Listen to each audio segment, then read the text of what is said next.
been about almost 2 days since my first video. Some of the things that started to take place. National Guard's moved into 6 states.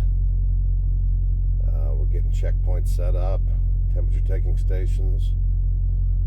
The virus is, spreading. We got 1 case here, 2 cases there. Panic set in. Everybody's calm with it. The president came on today, gave fantastic update. Fed drops rate. Looks like all that strong arm and strong talk, it worked. I can't believe it. It's like everything else, just happens to every time things start looking bad, they just miraculously turn around. I think the current numbers were around 35, 38, I don't know, 3,800 deaths worldwide. H1N1 in America ended up with 14,000 dead, and that's just in our country. We're talking about 3,800 worldwide. Military's mobilizing, trillions of dollars vanishing. None of it makes sense. The media, repetition. Pull up Facebook, you look at 100 posts, at least 90 of them are going to be about the coronavirus. Wasn't like that when we had, real pandemics going on. That's not how it worked. There was no real narrative, it wasn't time yet. Keep seeing these people marching up there, and yes sir. It's like they've been given ultimatums. It just doesn't make sense, and a lot of people are saying that doesn't make sense, and of course, just like the whole triggered culture, they've been working on this triggered. Oh, you can't say that. You can't say that. You can't say that. You can't have a different opinion. It could cost lives. The triggered culture works. Now, if you dare say, "Oh, this doesn't make sense," you can't say that. People are dying. Sad fact of life is people are dying everywhere, every day. Never in this small of numbers. That's the weirdest part of it. Never in this small of numbers. I mean, 3,800 people. 3,800 people in China probably wind up missing and dead just for being dissidents in their own country, for speaking up like we're trying to do in this country. They don't put up with that stuff. There's no trigger, and we just pull the trigger. 3,800 people worldwide. Besides our, in my eyes, suspicious nursing home disaster, we're talking about 27 people in 50 states that have tragically lost their life. 27 people, Every other epidemic in this world, driving, hell, walking, breathing, there's nothing with a lower number than this coronavirus in death. Death by hammer. Does it make sense? I mean, is it worth the wall-to-wall shutting down everything, shutting down schools? I mean, for the kids, the education, blah, blah, blah. It doesn't make sense. We've never responded like this before, but I think positive is going to come out of this, not just because of my belief system and my belief that something completely different other than coronavirus is going on, but you're going to think about the flu. This break and exposure. The flu we've been fighting for 40 years with no avail. Our great qualified medical professionals, 40 years been fighting the flu, and we still got tens of thousands of people dying every year in our country of the flu. Millions. You're talking about some years you're getting, 20% of the population catching a deadly virus. 20%. Promise 20% doesn't catch the coronavirus. But this separation and this getting back home with your family and staying away from work and letting them clean up and this, everybody. I'm watching people walking around holding a rag, opening doors. I'm watching cashiers with rubber gloves. I'm like, man, this is going to have some real effects. The flu is not going to continue to spread this year. That is an amazing feat. It's a shame that you have to scare it into people, This petulant scare bull that we're seeing from the media. And then if you look at your Facebook feeds, I mean, it's almost like a red state, blue state thing. You know, all the Bernie supporters, all the Trump haters, all about the virus. Oh, the virus, the virus, the virus. How can a virus be political? Virus is just a virus. Blue state, red state. You know, kind of like global warming. Blue state, red state. Or as some people would like to say, common sense and fear mongering. I mean, here it is. It's March. I'm cold as shit. I'm ready for global warming. I'm ready for spring. I'm ready for summer. Man, I hope this is over by summer. I want to get outside. My tan is gone. I'm out of shape. This winter has just beat me to hell. So I'm ready. I'm ready for this hot spring. I'm ready for the hotter summer. So I don't know. So right now, I talked to a normie friend tonight, and even this guy's like, it just feels like a 9/11. This feels like some kind of worldwide change. And I said, man, you don't know how happy that makes me to hear a normie, you know, a person that doesn't believe in anything that haven't been, you know, showed, proven, fact-checked. Just a regular person noticing that something is different, something is going on. The world's not going to be the same after coronavirus. You know, maybe it'll climb to, maybe when this thing's said and done, maybe it'll almost worldwide match the same number of deaths as we're in just the United States for swine flu.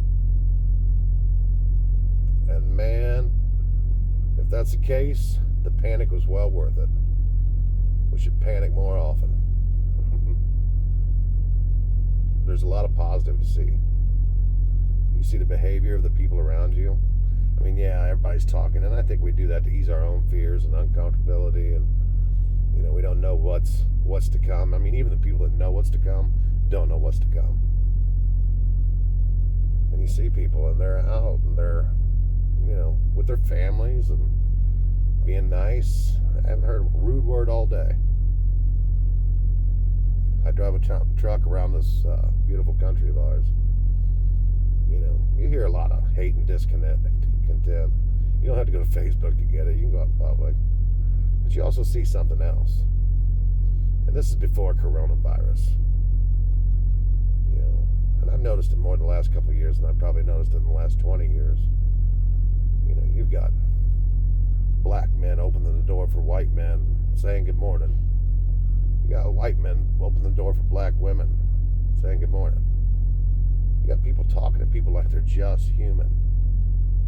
You know, I helped a Indian fellow this year. He got stuck in the snow, and you could tell that he was afraid to ask for help, you know, because, you know, we don't give Indian people in this country, you know, a whole lot of respect. I think it's because we don't understand them. The whole headgear, you know, it's different to us. We're not used to it. So there's just, they stay to themselves, we stay to ourselves, and I guess that's fine, but, I mean, we're all here, you know. So I walk over and I help the man, and he gets loose, and, you know, it was a snow emergency up in Northern California.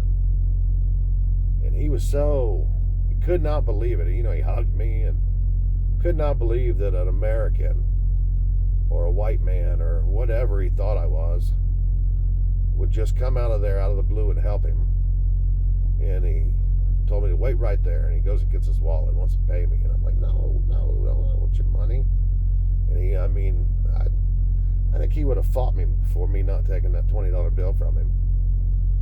And he said, this means a whole lot to me. And you know, after said and done, I thought about it, and he's got a family just like I got a family. And if he had to call a $1,200 tow bill in the middle of a snowstorm to pull him 5 feet in the middle of a flat parking lot, yeah, I bet that would have hurt his family. It would have hurt my family. And just to see just normal people, just this crap they're feeding us, like we're the most racist country we've ever been, and whatever Bernie Sanders people and these little college kids that know everything want to believe about our great country. If you actually move out into the country, if you go to places, that's not the case. But I still notice, especially with the young black guys, you go to a truck stop and old fat white guys like me, we're sitting down for that buffet. Well, these black guys, they come in, they get the buffet to go. And, I was asking one of my fellow co-workers, great big Rick Ross looking guy, big. And, he's talking, nothing bothers him. And he's kind of like me, he can talk to anybody.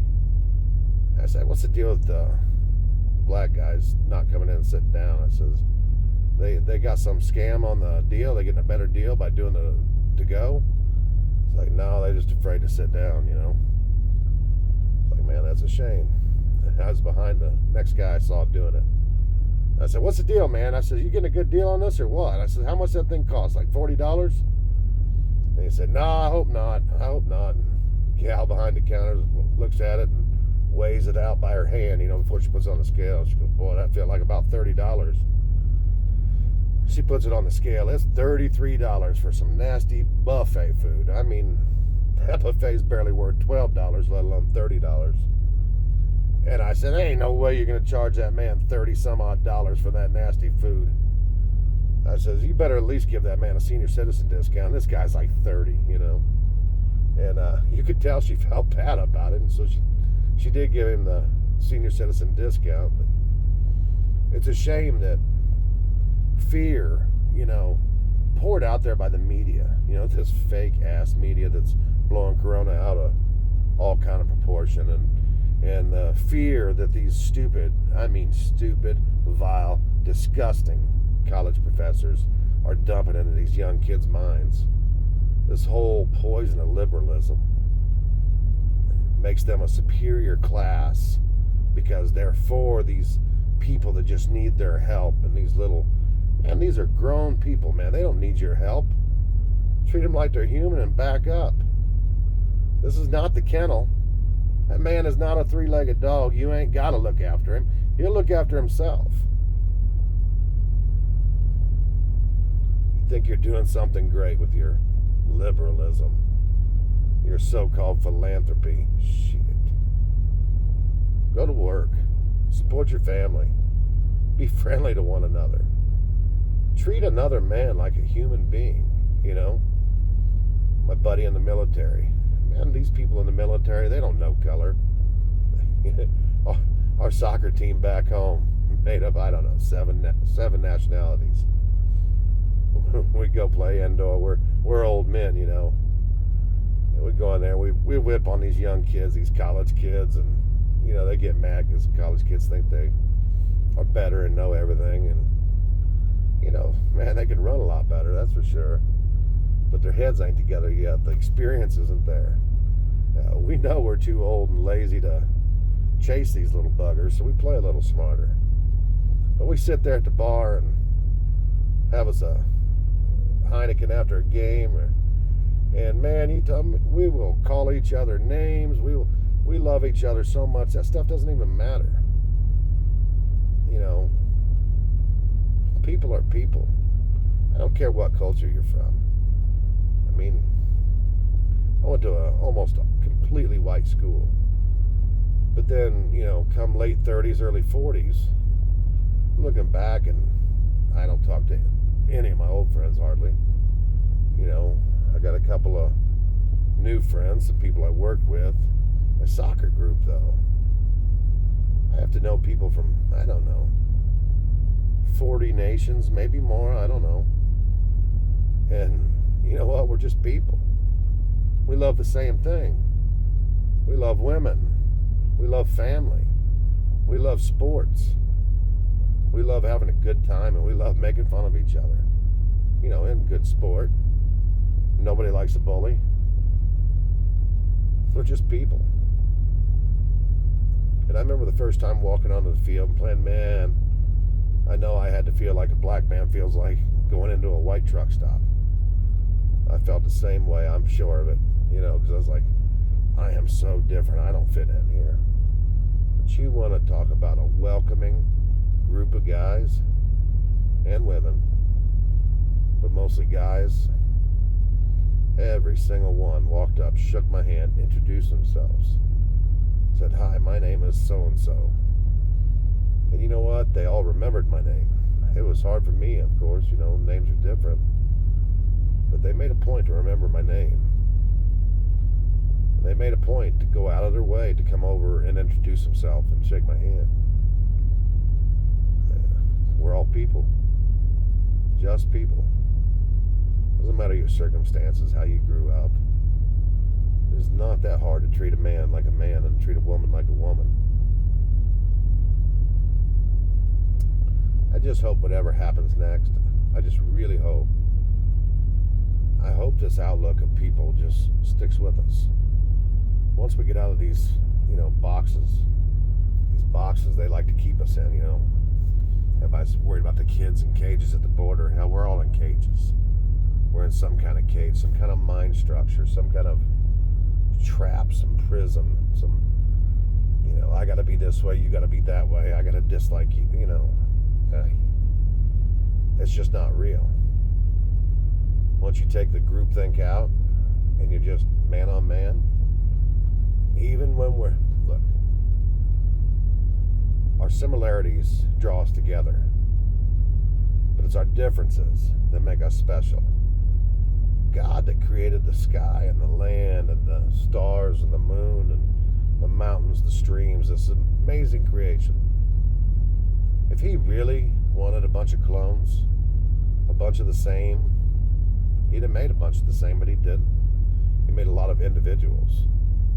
And there's a lot of similarities, but there's a lot of differences. Those differences aren't to be, you don't have to be afraid of them. They're to be celebrated. There's a lot of things that I can't do that other people can do, and I appreciate that they can do it. There's stuff that I can do that other people can't do. Maybe they appreciate it too. I just hope after all this is said and done, we don't lose focus and go back to the way we always have been. Sometimes it takes these tragedies, like 9/11 or, eruption of Mount St. Helens or, God forbid, a corona. The guys that thought that name, they were at the bar. One of these drug companies, how they pay off their little bribes? They sent these guys, they sent them out to the beach somewhere, Cancun, Cozumel, somewhere, Jamaica.